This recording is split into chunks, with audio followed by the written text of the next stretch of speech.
au cours de l'évolution de sa conscience, se verra altéré intérieurement sur le plan de sa sensibilité à un tel point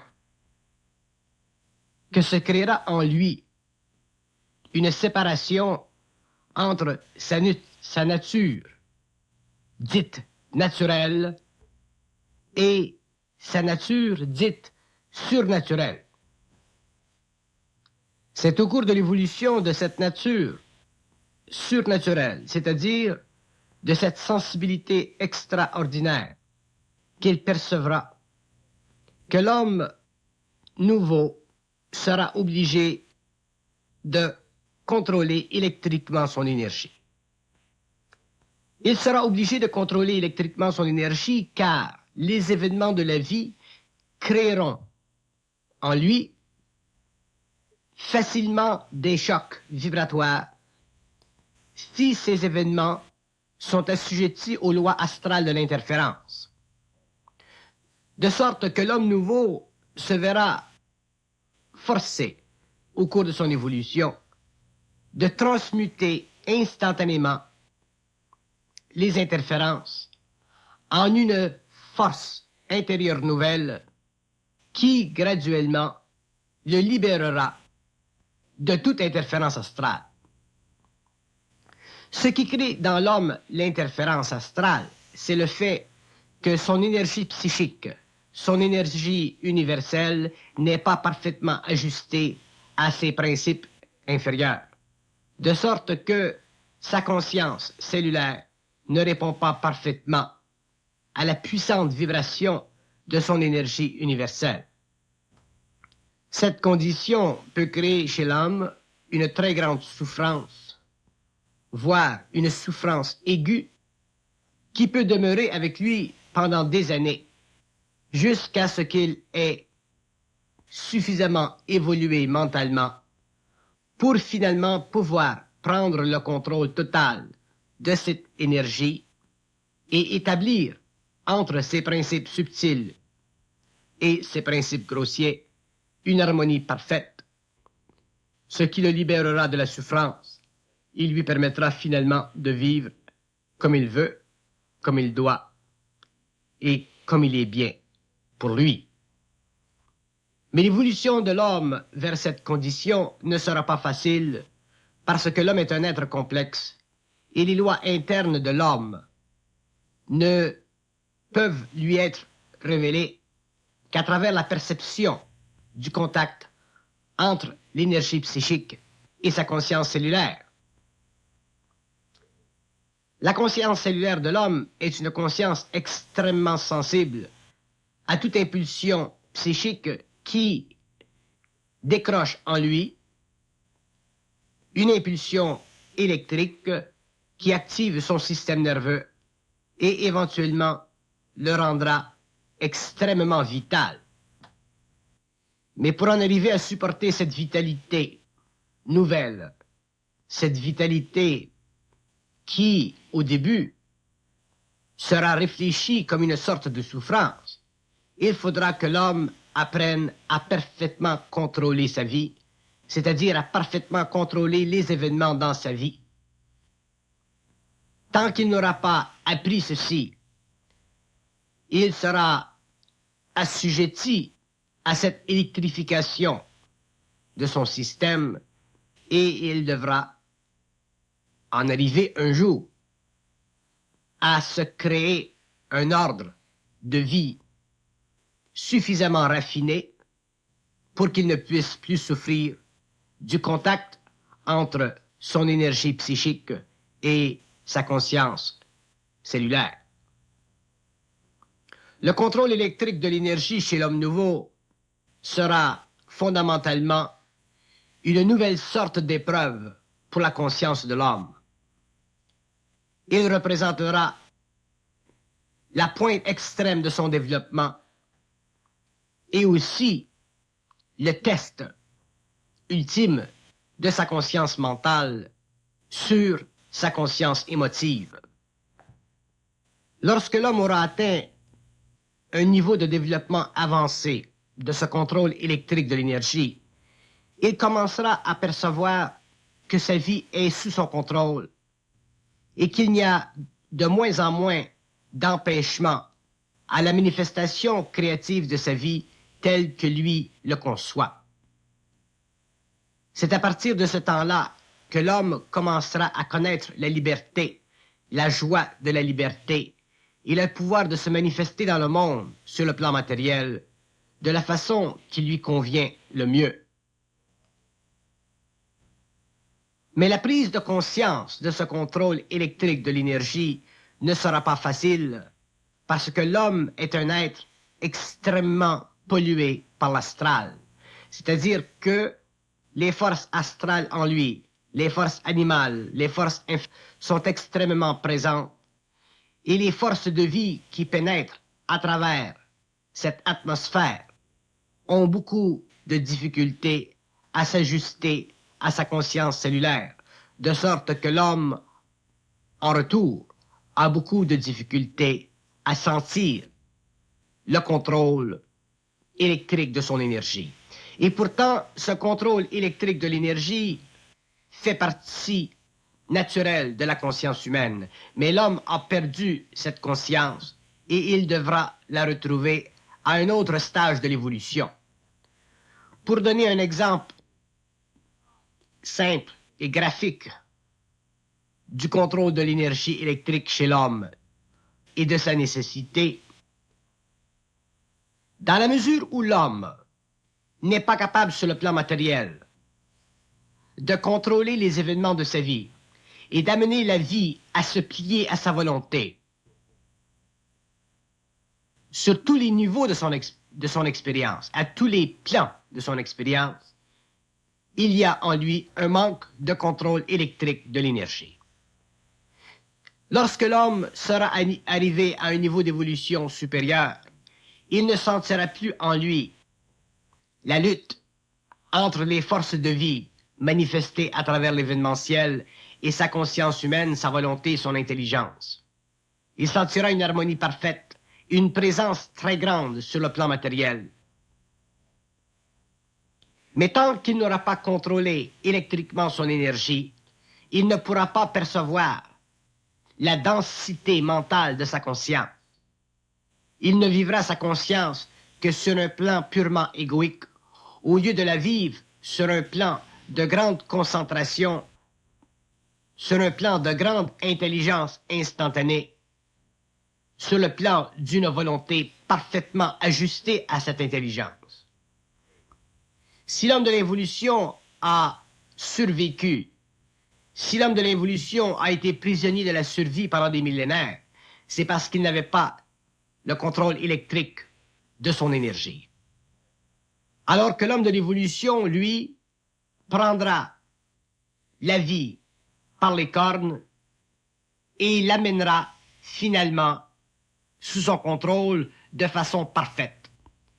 Il ne connaîtra plus la séparation entre son psychisme et son être-té sur le plan matériel. Il sera réellement un être parfaitement uni dans ses principes et parfaitement capable de diriger sur le plan matériel les événements en fonction de ses propres besoins. Il ne sera plus assujetti aux événements.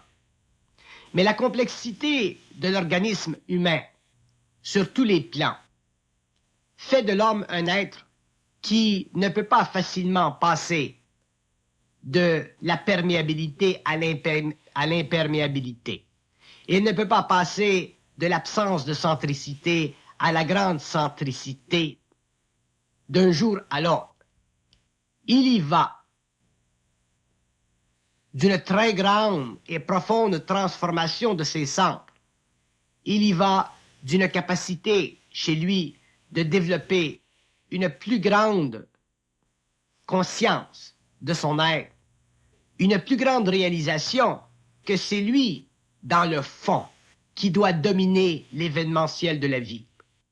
Et pour l'être humain évolutif, ceci n'est pas concevable parce que l'être humain évolutif est un être qui subit la vie, alors que pour l'homme nouveau, cette conception de la vie sera totalement surannée de sorte que cet être, ce nouveau type d'évolution, transformera sa façon de vivre dans la mesure où il sera capable de contrôler son énergie électriquement.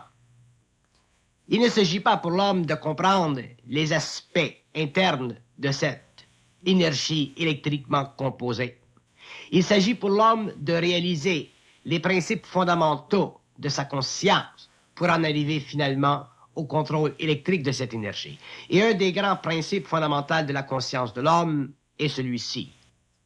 Tout homme en évolution de conscience, tout homme en évolution de volonté et d'intelligence, doit en arriver un jour à prendre conscience que la totalité de sa conscience doit être sous le contrôle de ses principes terrestres et non pas sous le contrôle des principes extrasensoriels qui viennent des éthers supérieurs de son organisation psychique.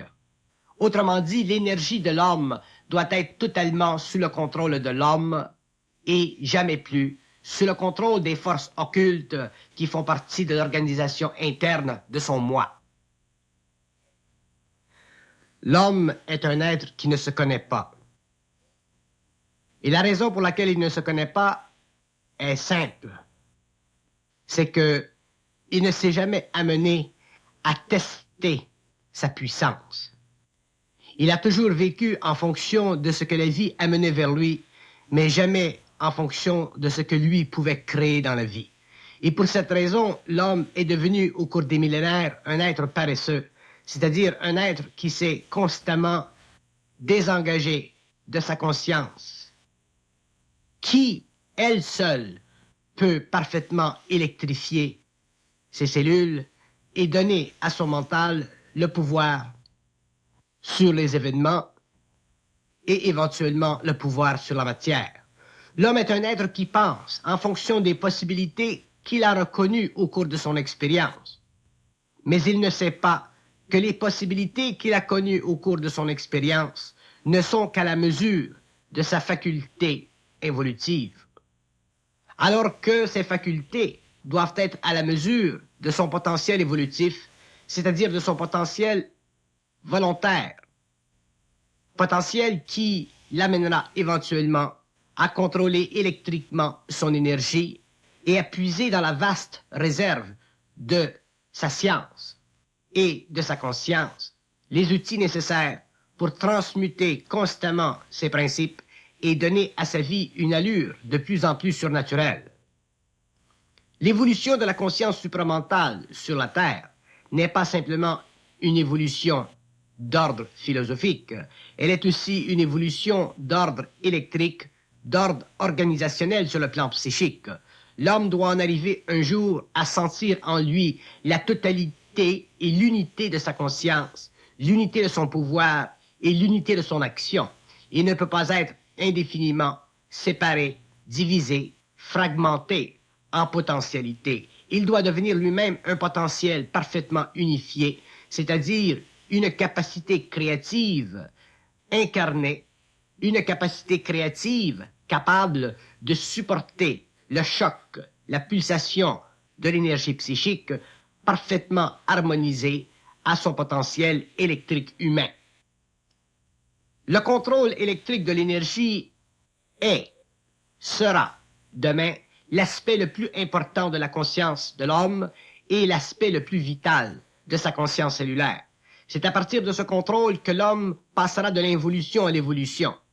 C'est à partir de ce contrôle que l'homme réalisera ce que veut dire la nature humaine et c'est à partir aussi de ce contrôle qu'il découvrira la différence entre l'être humain et l'homme.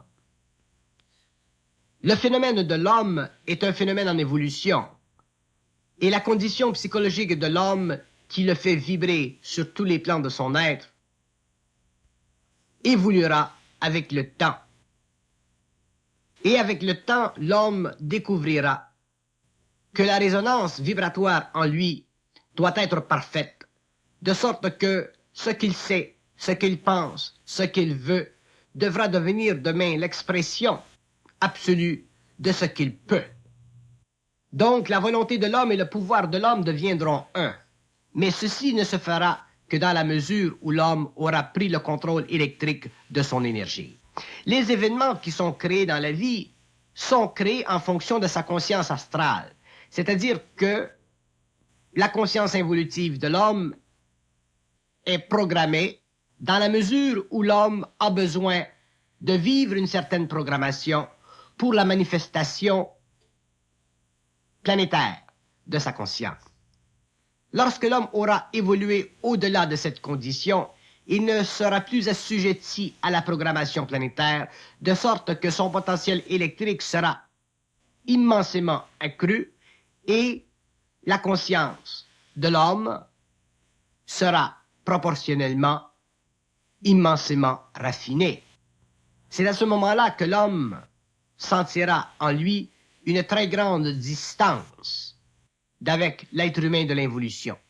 C'est à partir de ce moment-là qu'il reconnaîtra en lui-même un certain état de perfection ou un certain état de perfectionnement qui sera le résultat de sa compréhension profonde des lois de l'homme, des lois de la vie et des lois de l'événementiel.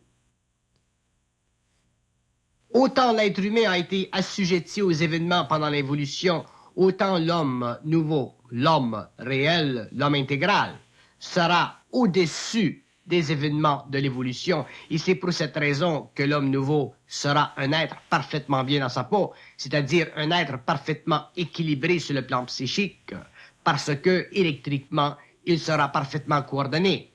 Sa conscience cellulaire répondra parfaitement à la totalité de sa conscience et l'homme ne sentira plus en lui cette sorte de défaillance qui fait partie naturelle de la composition psychologique du moi involutif.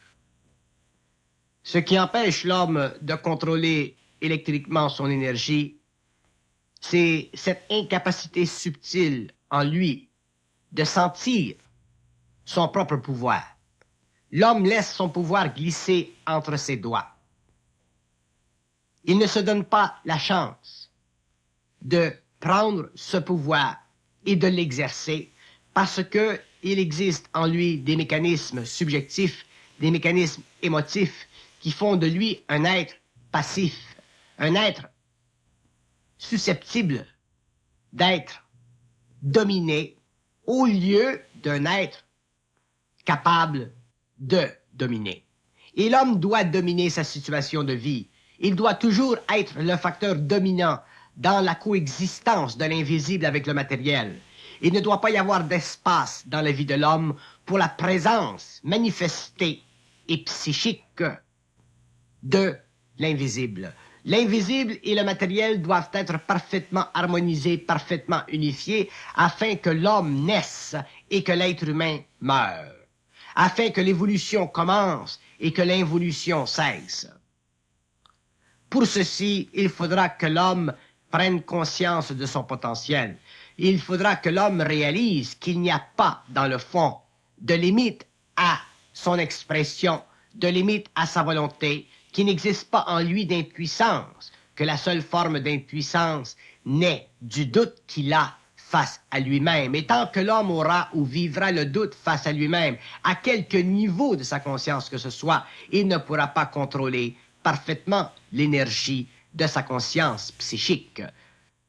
Ainsi, il deviendra de plus en plus occulté dans sa conscience, mais il ne pourra pas matérialiser l'occulte de sa conscience, c'est-à-dire qu'il ne pourra pas mettre un terme à la division de l'invisible et du matériel en lui. Ainsi, il demeurera trop longtemps assujetti aux forces occultes de sa conscience involutive. Il ne pourra pas sentir la perfection de sa volonté. Et l'homme doit sentir la perfection de sa volonté parce que c'est dans ce sentiment profond et interne de lui-même qu'il sentira la réalité de sa conscience. Dire que l'homme n'a pas de limite mentale, c'est une chose. Le comprendre en est une autre. Le réaliser en est encore une autre. L'homme nouveau réalisera inévitablement qu'il n'y a pas de limite mentale à sa conscience. Ceci veut dire que l'être humain, passant du stage évolutif au stage nouveau, faisant de lui-même un être neuf, un homme réel, aura la capacité d'intervenir précisément dans l'organisation psychologique de sa vie, de sorte qu'il lui sera possible, avec le temps, d'en conclure que la vie n'est pas simplement une manifestation programmée d'événements, mais effectivement une percée de sa volonté à travers les couches astrales de sa conscience, pour l'amener inévitablement à la confrontation réelle, absolue et cosmique de sa volonté avec le double, c'est-à-dire cette source d'énergie qui descend vers l'homme, qui fusionne vers l'homme, mais qui ne peut être absorbée parfaitement en lui que lorsqu'il aura appris à contrôler électriquement son énergie. Le double ne représente chez l'homme ou pour l'homme qu'une façon ou qu'une facette de son énergie. Le double ne représente qu'une facette de la réalité psychique de l'homme. Il ne représente qu'une facette de la réalité morontielle de l'homme. Avec l'évolution, le double dans sa présence se transformera constamment. Et viendra le jour où l'homme ne parlera plus de son double, mais où l'homme ne parlera que du pouvoir de son énergie. Et plus l'évolution de l'homme se fera, plus son mental sera capable de supporter la distance vibratoire qui existe entre la conscience de ses cellules et l'origine de la vibration, de sorte qu'éventuellement l'homme sentira dans le mental l'infinité de sa conscience. Il n'aura plus besoin de rapport psychologique avec le double. Il ne vivra que du support psychique du double et sur le plan égoïque, il deviendra finalement libéré de cette présence occulte en lui qui, dans un sens, l'a aidé vers une évolution et dans un autre sens, a créé en lui un terrain de souffrance nécessaire à l'intégration de l'énergie. Mais l'homme ne pourra pas indéfiniment souffrir l'énergie du double. C'est pourquoi il devra en arriver un jour à contrôler électriquement cette énergie. Et c'est à travers le contrôle de l'événementiel qu'il en arrivera à faire ceci. C'est à travers sa capacité de se créer un ordre nouveau, parfaitement développé, qu'il en arrivera à voir à travers le jeu vibratoire de sa conscience et qu'il pourra inévitablement contrôler l'énergie de cette conscience pour pouvoir lui-même, en tant qu'être, sentir qu'il est vraiment homme et non plus simplement un être humain assujetti planétairement à une conscience qui n'est pas parfaitement développée. Le contrôle électrique de l'énergie se manifestera dans la mesure où l'homme aura une conscience mentale égale à sa volonté. Ceci veut dire que dans la mesure où l'homme de l'avenir sera capable de supporter volontairement ce qu'il sait, et cette mesure ne sera pas facile à acquérir parce que elle est proportionnelle à sa capacité de détruire en lui le moindre doute qui puisse exister face à sa capacité de conscience de se manifester intégralement, c'est-à-dire de se manifester comme il le veut.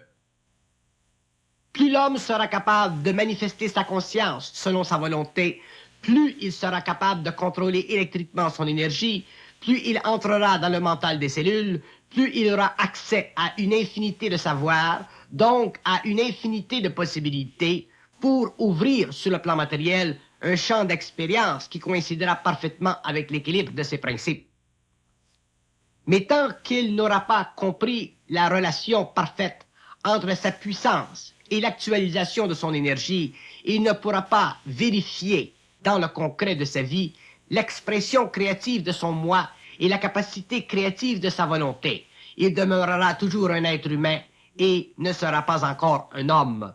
Un homme, dans la définition cosmique de l'évolution, représente un être qui a su transmuter le pouvoir de l'invisible et se donner sur le plan matériel, le plan où il est, la totale capacité d'intégrer l'énergie invisible à une constante mentale et intelligente qui fait partie de l'organisation psychique de son moi naturel, c'est-à-dire de son moi surdoué, de son moi élevé à un niveau de conscience capable de donner à l'homme la nature noble d'une conscience supérieure, d'une conscience qui n'est plus assujettie aux lois de l'évolution ou aux lois de la mort.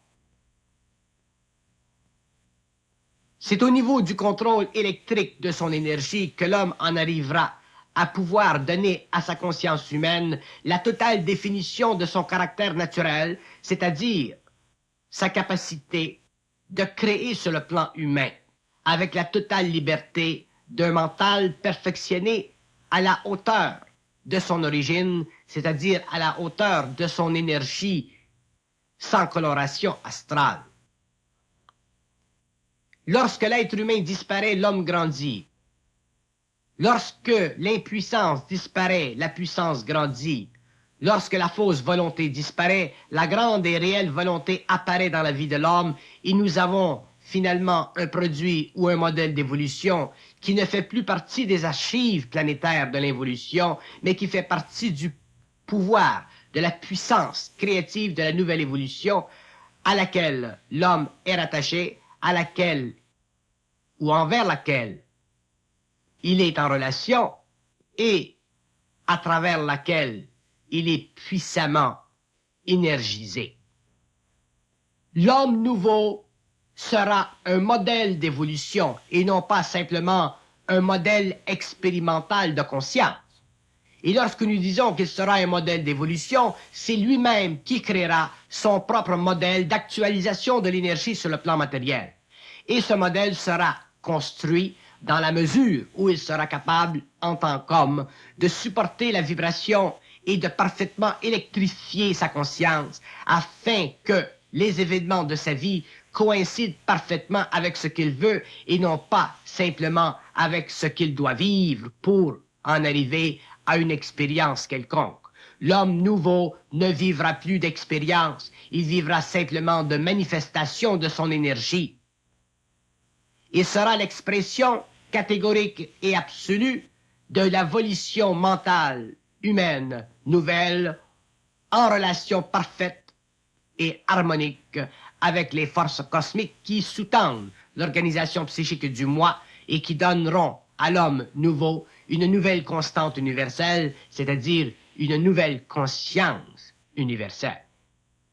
C'est dans cette constante universelle que l'homme découvrira l'absolu du mental cellulaire. C'est dans cette conscience universelle que la réflexion psychologique du moi ne sera plus nécessaire pour donner à l'homme la permanence de sa conscience. C'est dans cette constante universelle que l'homme découvrira qu'il est effectivement un être appointé par l'énergie et non pas simplement un être appointé par des forces occultes qui contournent constamment sa réalité afin d'en arriver un jour à la fusion avec sa mortalité. L'être humain doit être l'expression parfaite de la descente de l'énergie dans la matière. Il ne peut pas être simplement l'expression imparfaite de la cohabitation. Il ne peut pas être simplement l'expression de la juxtaposition. Il doit devenir avec le temps l'expression totale et parfaite d'un absolu dont la qualité primordiale sur le plan matériel est de créer en fonction de l'harmonie parfaite de ses principes et non pas simplement de subir constamment un événementiel à cause d'une incapacité mentale de contrôler son énergie électriquement. La volonté de l'homme, la volonté réelle de l'homme est un potentiel d'affirmation. Donc, elle est un potentiel de contrôle. Donc, c'est à partir de la volonté de l'homme que le contrôle électrique de sa conscience se fera. Et cette volonté ne viendra pas d'un jour à l'autre, parce qu'elle fait partie de l'actualisation sur le plan matériel, d'un potentiel de vie nouvelle, c'est-à-dire d'une mentation nouvelle, c'est-à-dire d'un psychisme parfaitement ajusté à la matérialité, à la mortalité de l'homme. Pour que l'homme en arrive éventuellement à savoir qu'il est parfaitement équilibré dans ses centres, il lui faudra en arriver éventuellement à réaliser et à savoir qu'il est capable de parfaitement réaliser ce qu'il veut. Et tant que l'homme ne saura pas qu'il est capable de parfaitement réaliser ce qu'il veut, il ne pourra pas prendre le contrôle de son énergie électrique parce qu'il y aura en lui encore un certain espace, un certain doute de sa capacité. Et l'homme ne doit pas avoir de doute de sa capacité parce que ce doute fait partie de la conscience astrale de son évolution. C'est à travers le contrôle de son énergie mentale que l'homme en arrivera éventuellement à contrôler électriquement son énergie. Car son énergie mentale est la plus puissante. C'est elle qui domine sa conscience et qui fait de lui un être assujetti ou un être en pouvoir. Le mental de l'homme fait partie de la nature intérieure de son moi. Il fait aussi partie, par contre, de la relation étroite entre le plan humain de sa conscience et le plan astral ou le plan cosmique de cette même conscience. Et l'homme devra éventuellement en arriver à éliminer de sa conscience mentale toute forme personnelle d'énergie que nous appelons la pensée subjective. La forme personnelle de l'énergie mentale, c'est-à-dire la pensée subjective, colore la conscience humaine, c'est-à-dire l'astralise et enlève à l'homme la volonté créative de sa propre puissance électrique. C'est dans la nature de la pensée subjective d'enlever à l'homme la volonté créative de son énergie. C'est pourquoi la pensée subjective au cours de l'évolution sera de plus en plus transmutée pour que l'homme en arrive un jour à ne plus sentir, sur le plan mental, de présence psychologique ou de présence psychique, c'est-à-dire de façon de penser purement subjective ou de contrôle mental supérieur à partir d'un double cosmique. Mais ceci viendra dans la mesure où l'homme sera capable de contrôler électriquement son énergie.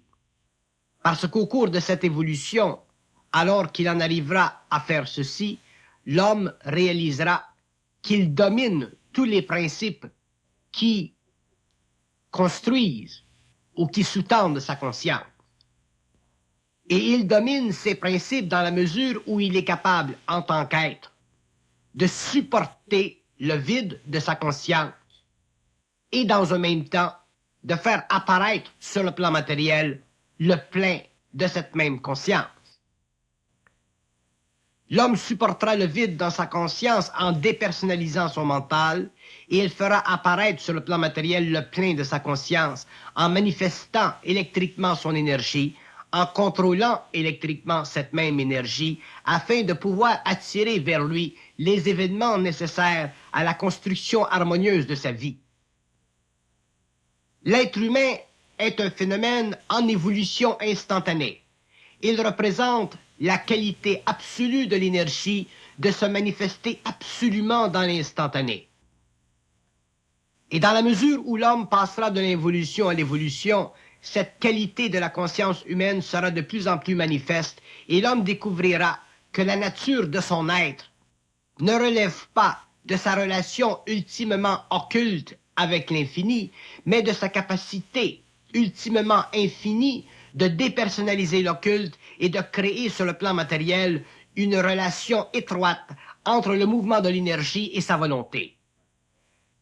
Dans ce temps à venir, l'homme réalisera que l'unité de sa conscience, la réalité de sa conscience, n'a aucun rapport avec la qualité subjective de sa pensée face à l'occulte ou à l'invisible de sa conscience. Ceci n'est qu'un miroitement subtil du plan mental, servant à donner à l'homme une conscience égoïque, mais inévitablement voué à être transmuté par l'homme lui-même, parce que c'est l'homme lui-même qui finalement deviendra le produit finalitaire du mouvement de l'énergie cosmique vers le plan matériel.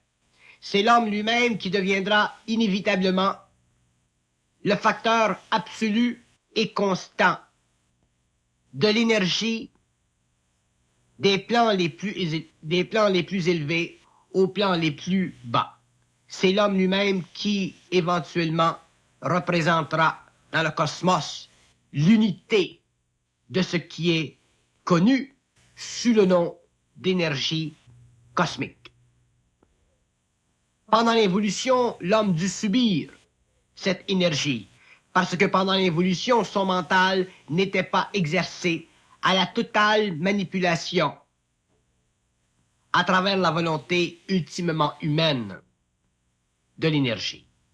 Mais au cours de l'évolution, l'homme en arrivera à être capable de parfaitement utiliser cette énergie, de parfaitement lui donner la forme qui coïncidera avec ses besoins. Et c'est dans ce temps, dans cet avenir, que nous découvrirons sur le plan matériel un être effectivement sublime, un être noble, un être réel, qui ne vivra plus des alliances psychologiques, psychiques, avec une invisibilité ou des plans qui, de tout temps, ont dominé son évolution.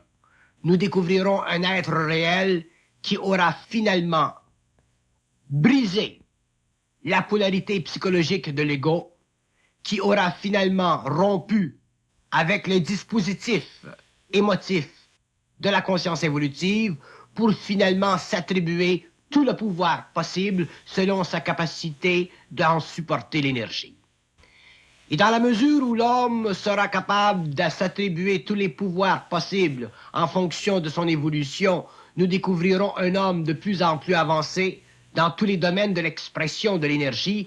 Donc, nous découvrirons un homme capable finalement d'assumer la responsabilité planétaire et cosmique de l'évolution sans avoir à réfléchir, sans avoir à revenir en arrière et sans avoir à être mis en jugement par rapport à des valeurs cosmiques ou par rapport à des valeurs intérieures ou spirituelles ou métaphysiques qui font partie du jeu de l'astral mental sur sa conscience humaine, encore non préparée à la totale immersion du moi, totale conversion de l'énergie. Donc, le contrôle électrique de l'énergie fait partie de la nouvelle évolution de l'homme. Il amènera l'homme à une constatation de plus en plus grande de son absolu et elle permettra à l'homme de pouvoir finalement s'identifier parfaitement avec lui-même. Et lorsque l'homme pourra s'identifier parfaitement avec lui-même, il deviendra de plus en plus capable d'assumer la totale responsabilité de son action sur le plan matériel. Il n'aura plus à questionner, c'est-à-dire à vivre le doute de la gestion psychologique de son moi. Il sera un être parfait, il sera un être parfaitement intégré et il donnera naissance effectivement à l'homme intégral, c'est-à-dire à cet homme que les anciens ont toujours idéalisé et ont toujours convenu comme étant la manifestation la plus élevée de la conscience, c'est-à-dire l'homme Christ, l'homme ultime, l'homme parfait. Mais il faut faire attention parce que l'homme, encore aujourd'hui, n'est pas suffisamment intégral pour pouvoir réellement comprendre ce que veut dire l'homme Christ, parce que l'homme a tendance à utiliser les mots et les formes en fonction de la mémoire du passé, en fonction de l'émotivité qu'il a mise dans cette mémoire pour constater une forme quelconque d'idéal et d'évolution. L'homme Christ, l'homme universel, l'homme conscient, l'homme nouveau, l'homme intégral, tous ces termes ne se rapportent qu'à une réalité de l'homme, celle où il pourra un jour finalement contrôler électriquement son énergie, c'est-à-dire amener vers lui-même tout ce qui est bon, tout ce qui est grand, tout ce qui est bien, tout ce qui est parfait, et repousser de lui-même tout ce qui retarde sa propre évolution, tout ce qui empêche son équilibre, tout ce qui l'amène inévitablement à la souffrance et ultimement à la mort. La fonction de l'instruction mondiale est de projeter dans un avenir quelconque